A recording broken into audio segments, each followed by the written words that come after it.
Hello everyone, this is the video number 7 for NEET student of physics. In previous video, we have studied the series and parallel connection of capacitors, and also we have studied the effect of dielectric medium in parallel plate capacitor. Okay, तो series parallel connection देखा था हमने और dielectric medium की क्या effect होती है वो देखी थी. ओके, तो आज हम उसके रिलेटेड जो भी एमसीक्यू है वो करेंगे. तो फर्स्ट एमसीक्यू हमने दिया है कि सपोज ये कैपेसिटेंस 2 माइक्रोफैराड है, ये 6 माइक्रोफैराड है, ये 3 माइक्रोफैराड है. इसको बैटरी से कनेक्ट कर दिया है. यहाँ पे ये सपोज ए पॉइंट, ये बी पॉइंट. तो क्वेश्चन ये है कि ए और बी के बीच का इक्विवेलेंट कैपेसिटेंस फाइंड करो. ओके, ये ए और बी के बीच का जो भी इक्विवेलेंट कैपेसिटेंस होगा वो फाइंड करो. ऐसा क्वेश्चन है, सिंपल क्वेश्चन. गुजकेट और नीट दोनों में पूछा गया है. ये 6 और 3 माइक्रोफैराड है, 6 माइक्रोफैराड है और 3 माइक्रोफैराड है. दोनों का कैसे कनेक्शन? हम बोल सकते हैं कि दोनों का सीरीज कनेक्शन है. तो फर्स्ट ऑफ ऑल 6 माइक्रोफैराड है एंड 3 माइक्रोफैराड है. Both are in series connection. Series connection है तो फॉर्मूला क्या आएगी? सीरीज कनेक्शन है तो फॉर्मूला आएगी 1/C equals to 1/C1 plus 1/C2. Calculation करो तो ये दोनों 6 और 3 दोनों के सीरीज कॉम्बिनेशन का आंसर आएगा 2 माइक्रोफैराड. आप कैलकुलेशन तो कर सकते हैं. तो ये 6 और 3 का दोनों सीरीज में उसका आंसर आ गया. तो ये दोनों का आंसर आ गया. तो ये 2 माइक्रोफैराड है, 2 माइक्रोफैराड है और ये 2 माइक्रोफैराड है. दोनों क्या रहेंगे पैरेलल में.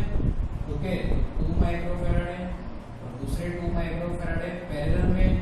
अगर पैरेलल में है तो इक्विवेलेंट फाइंड करने के लिए क्या करेंगे हम? Direct summation. तो इक्विवेलेंट कैपेसिटेंस क्या होगा? 2 और 2 तो होगा 4 माइक्रोफैराड है. ओके, अब सीरीज में कैपेसिटर सीरीज में कैसे होते हैं और पैरेलल में कैसे होते हैं वो हमने ऐसे देखा था कि ए और बी के बीच का कैपेसिटेंस फाइंड करना है. तो ए और बी के बीच में बैटरी को एज्यूम कर लो. फिर यहां से करंट आएगा, यहां पे डिस्ट्रीब्यूट हो जाएगा. इधर देखो, दोनों कैपेसिटर में सेम करंट जाएगा. That means they are in series connection. लेकिन ये दोनों और इसमें डिफरेंट करंट जाएगा. दैट मींस ये कनेक्शन और ये कनेक्शन दोनों पैरेलल में. तो उसी से हमने एग्जांपल किया हुआ है. तो है एमसीक्यू नंबर 1. ये MCQ number 2.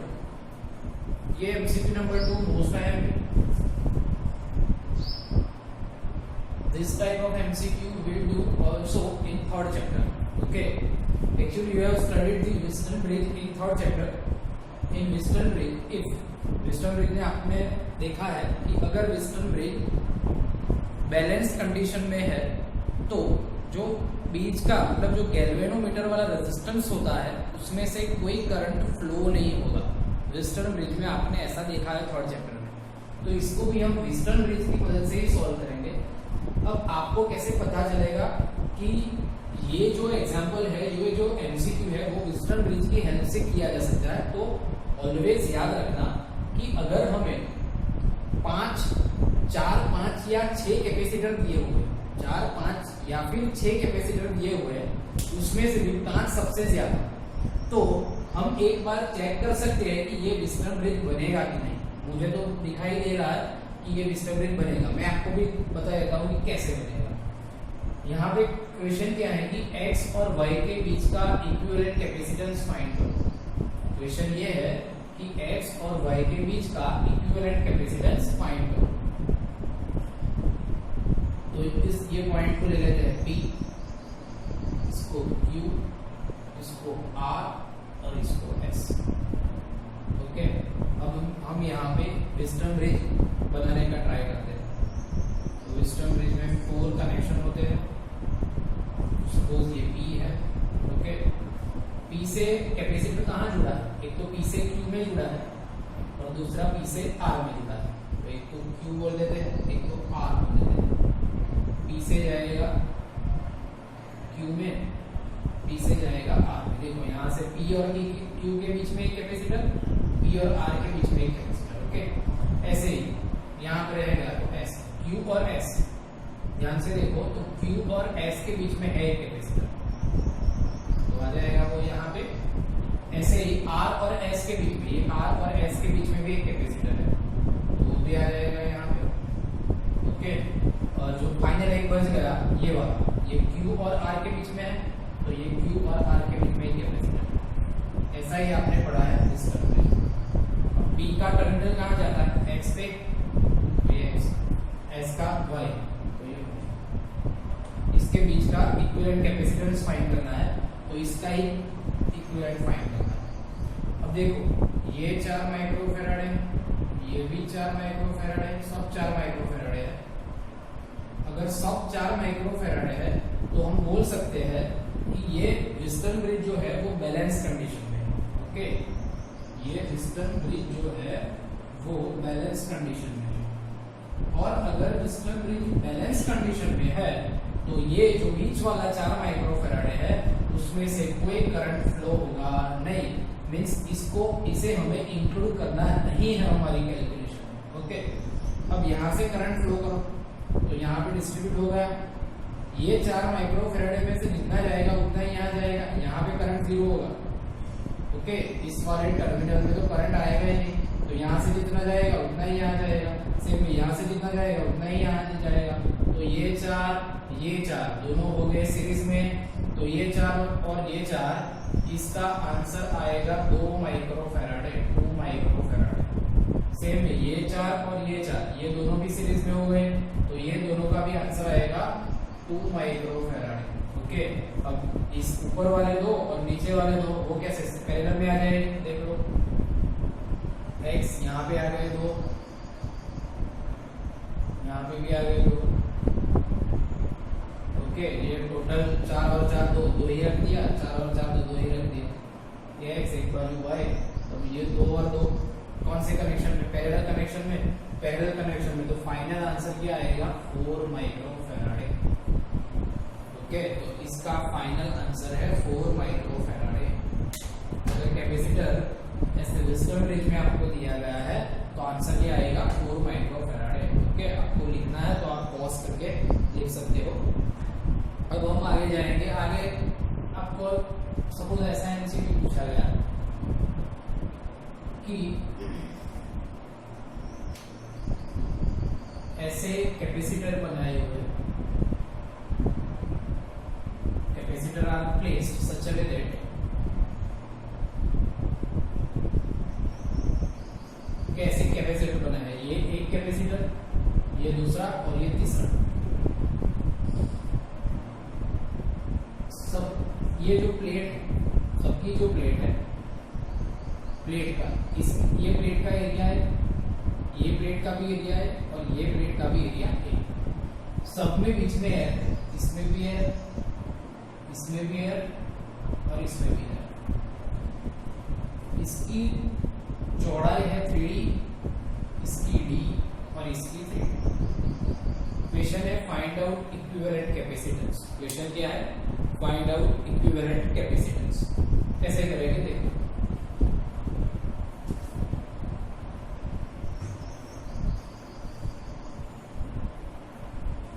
Equivalent capacitance find करना है।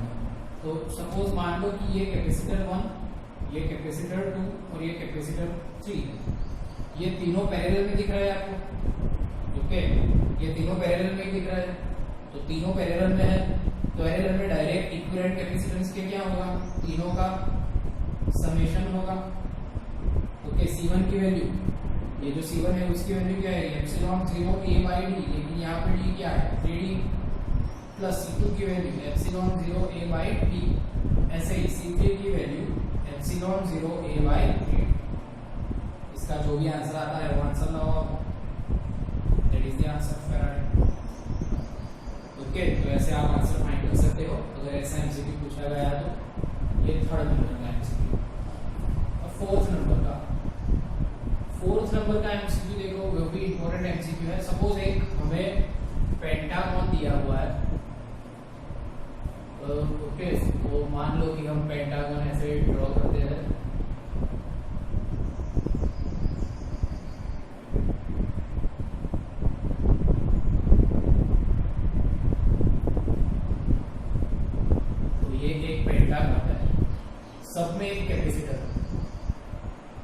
साइड में एक कैपेसिटर, सब साइड में एक कैपेसिटर ले लिया हमने। ओके, सपोज ये P है, ये Q है और ये R हमने ले लिया। फर्स्ट क्वेश्चन, इसमें 3 क्वेश्चन है। सपोज फर्स्ट क्वेश्चन, P और Q के बीच का इक्विवेलेंट कैपेसिटेंस फाइंड करो।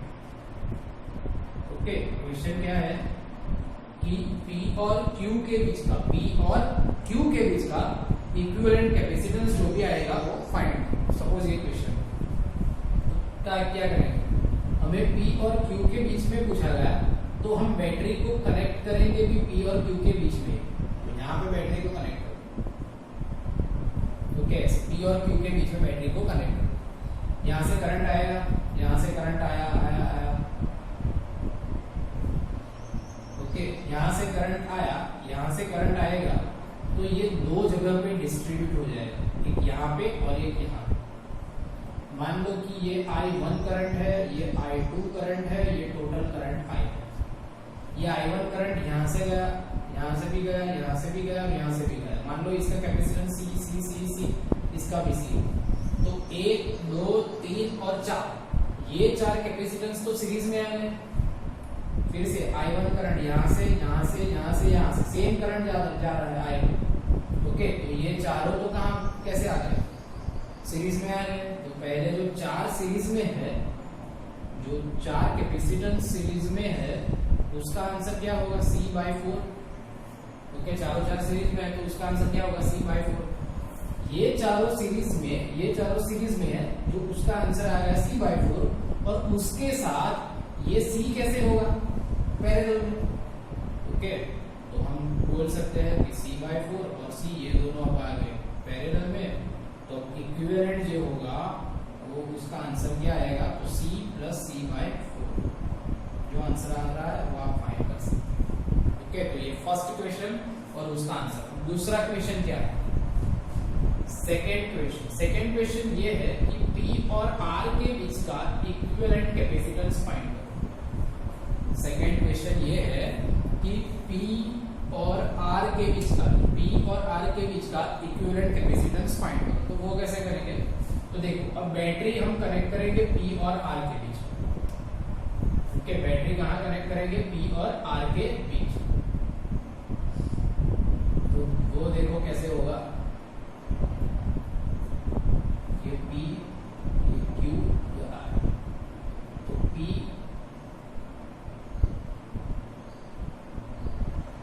इसको निकाल के अभी, ये P और R के बीच हमने बैटरी कनेक्ट कर दी। ओके, करंट यहाँ से आएगा, सपोज आए, फिर से 2 टर्मिनल में बट गया, एक I1 एक I2। फिर से देखो, 1, 2 और 3, 1, 2 और 3, तीनों 3 में से कितना करंट जाएगा, I1। तो यहाँ पे 3 जो कैपेसिटर है वो पहले कैसे है, सीरीज में। तो उसका आंसर क्या आएगा, C/3। वैसे चलो यहाँ पे इसमें से कितना करंट गया, I2। यहाँ से भी कितना जाएगा, I2 ही जाएगा।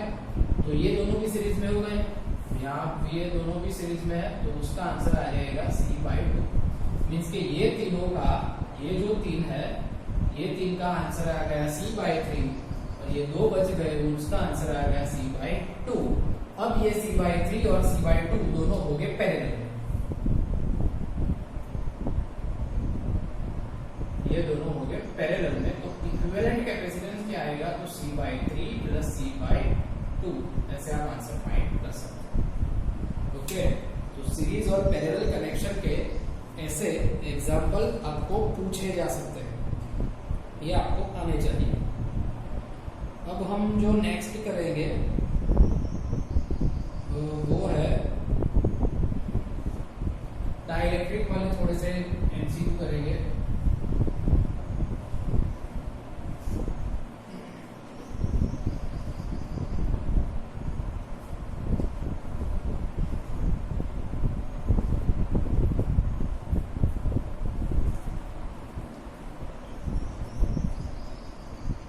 नेक्स्ट MCQ देखेंगे,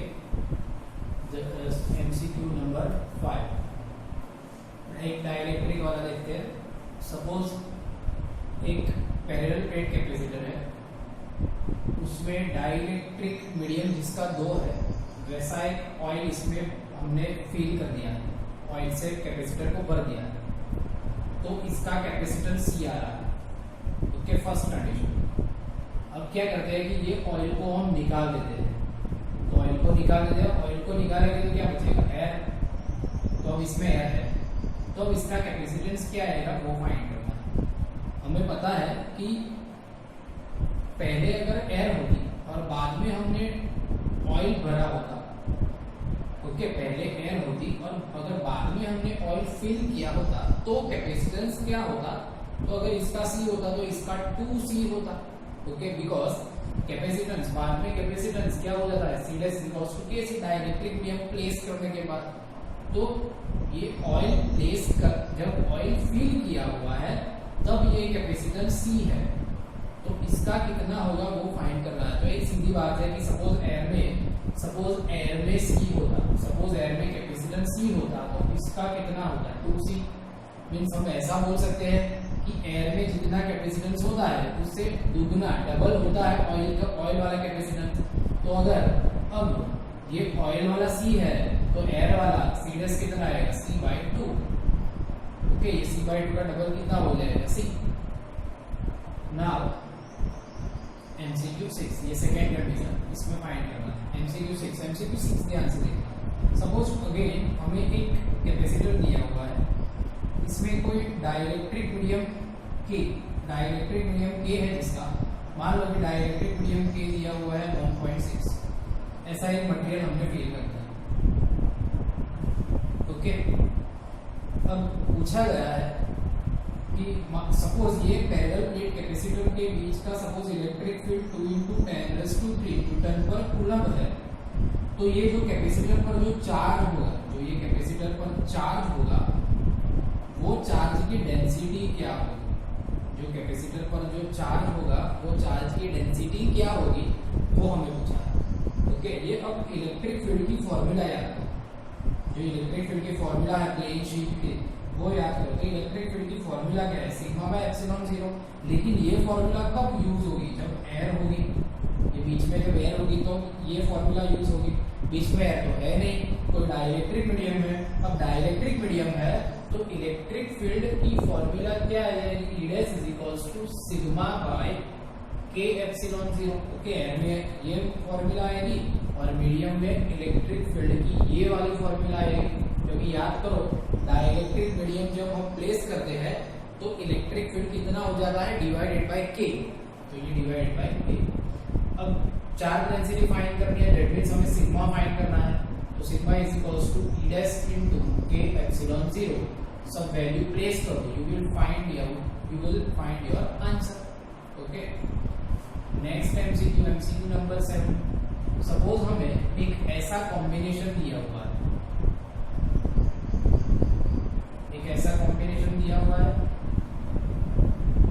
यहाँ पे K1 डाइलेक्ट्रिक मीडियम प्लेस कर दिया, यहाँ पे K2 वाला, यहाँ पे K3 वाला और यहाँ पे K4 वाला। ये टोटल डिस्टेंस सपोज है D, ये टोटल डिस्टेंस सपोज है D/2। फाइंड करना है इसका इक्विवेलेंट कैपेसिटेंस। क्या फाइंड करना है, इसका इक्विवेलेंट कैपेसिटेंस। ध्यान से देखो तो ये कैपेसिटर ऐसे दिया हुआ है, ओके, ये D है, ऐसे दिया हुआ है, हमें तो ये वाला मालूम है, ये जो D है वो वाला मालूम है, तो हम ये कैपेसिटर को क्या कर देंगे, पहले सीधा कर देंगे, मतलब हम इसकी इक्विवेलेंट फिगर ड्रॉ कर देते हैं। अगर ये सीधा कर देते हैं तो ऐसा आएगा, ये K1, ये K2, ये K3, ये K4, ये टोटल D और ये वाला D/2। ओके, ये D है, ये D/2 है, तो ऑब्वियसली ये डिस्टेंस भी हो जाएगा D/2। अब इसका एक इक्विवेलेंट फाइंड करना है, अब इसका इक्विवेलेंट कैसे फाइंड करेंगे, K1, K2, K3, ये तीनों जो कैपेसिटेंस है वो तो सीरीज में, पैरेलल में है। K1, K2, K3 ये तीनों पैरेलल में है, ये तीनों पैरेलल के साथ K4 किस में है, सीरीज में है। तो हम क्या करेंगे, पहले देखो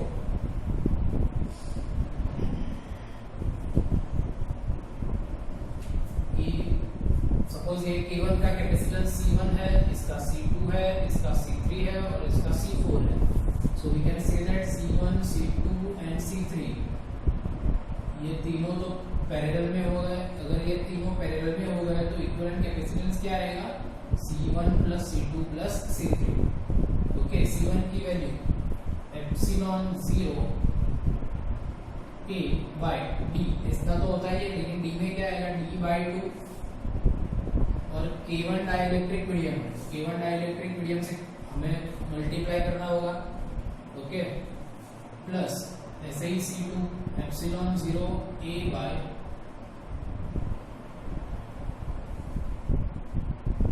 K2, so epsilon 0 A K2 divide by D by 2। ऐसे ही, और एरिया में देखो, सपोज ये प्लेट का एरिया है, ये जो प्लेट है उसका भी एरिया है, ये जो प्लेट है उसका भी एरिया है। ओके, तो ये प्लेट का एरिया कितना होगा? इट विल बी 3 प्लस, मैं ये भी निकाल देता हूं,